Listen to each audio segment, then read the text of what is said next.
Welcome to the 700 Club. President Biden warned Israel that it risks losing global support if it continues to resist international pressure for a ceasefire. Meanwhile, Prime Minister Netanyahu reminded our president that most Americans stand strong in support of the Jewish state.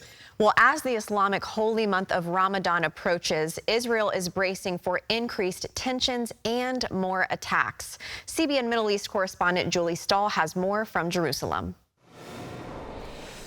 Israeli Prime Minister Benjamin Netanyahu was reportedly surprised by President Biden's comments that he hoped for a ceasefire agreement by next Monday. In a public video, he responded to the president's recent comments. Since the start of the war, I've been leading a diplomatic campaign to block pressure designed to end the war prematurely and to secure strong support for Israel. On Late Night with Seth Meyers earlier this week, Biden said a ceasefire is the first step towards a Palestinian state.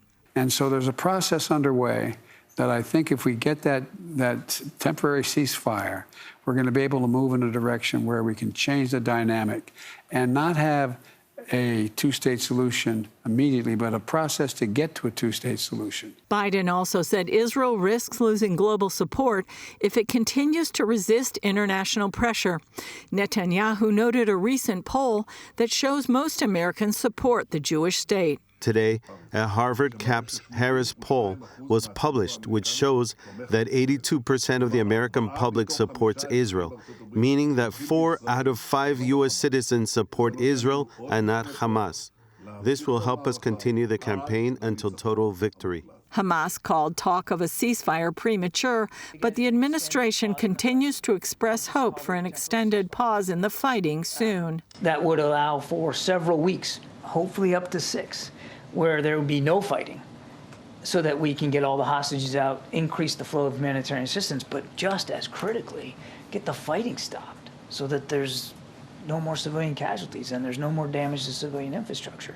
Meanwhile, Israeli Defense Minister Yoav Gallant is warning that Hamas, with the backing of Iran and Hezbollah, wants to use the Muslim holy month of Ramadan to incite Muslims in Jerusalem and biblical Judea and Samaria, or the West Bank, towards another attack on Israel. The central plan of Hamas to take the event called Ramadan, with an emphasis on the Temple Mount in Jerusalem, and turn it into the second phase of their plan that began on the 7th of October. This is the central plan of Hamas. This is pumped up by Iran and Hezbollah. Gallant says it's important to target the terrorists while keeping the Temple Mount open for all Muslims during Ramadan, which begins March 10th and runs through early April. In Gaza, the IDF struck 8 terror targets that launched rockets at the coastal city of Ashkelon last night, while Israeli warplanes struck Hezbollah targets in Lebanon in response to more attacks against northern Israel. Julie Stahl, CBN News, Jerusalem. Well, this is a time to let your voice be heard because we're in a political season. At the Michigan primary, to get very granular with the results, there was a drive by the Arab community, the Muslim community in Michigan, to vote uncommitted in the Democrat primary. They achieved more than 100,000 votes uncommitted. And they were trying to send a very direct message to President Biden that if he didn't put pressure on Israel for a ceasefire and stop the campaign in Gaza, that they would withhold their vote from him in the upcoming election. If they were to do that, that means he would lose Michigan's 15 electoral votes. That's a big deal in presidential politics, and they're very definitely trying to get the president's attention.